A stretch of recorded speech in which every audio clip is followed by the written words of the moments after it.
Top Shelf Sports Cards is located in Elgin, Illinois. Owner Chris Keller collected cards growing up, but his biggest childhood love was music. That passion for music eventually made him an innovator in the sports card hobby. Child of the 80s. As I was growing up, I had a buddy named Matt who got me into collecting. He had a Tough Stuff magazine, and he was showing me the prices of all these cards and how they're going up each month. And that kind of got me hooked in. So we were hunting Ken Griffey Jr. Rookie cards back there in the 80s. But I was a lover of radio.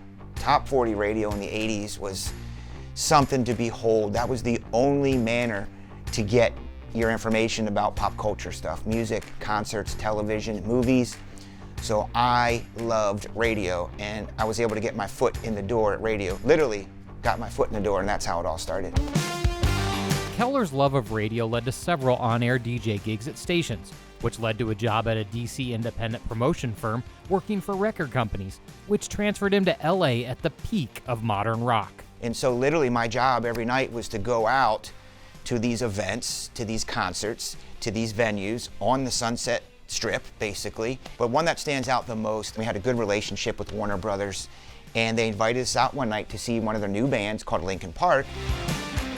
Which then led to a job at Sony Music's Epic Records, promoting some of the biggest artists in the world. At Epic, I really enjoyed working with Incubus. Incubus was a great band. We had Shakira.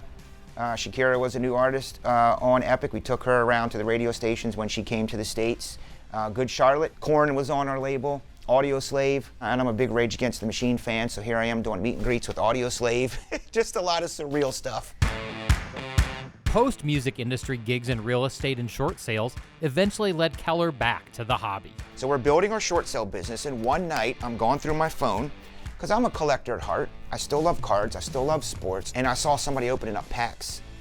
And I was like, this is pretty cool, what is this? I can still remember where I was sitting in my office downstairs, this little house we had, and so I jumped into one of those breaks. I found it in 2007 and 8, and then I started buying in breaks a lot. But when I was watching it, I kept thinking, there's something missing here a little bit.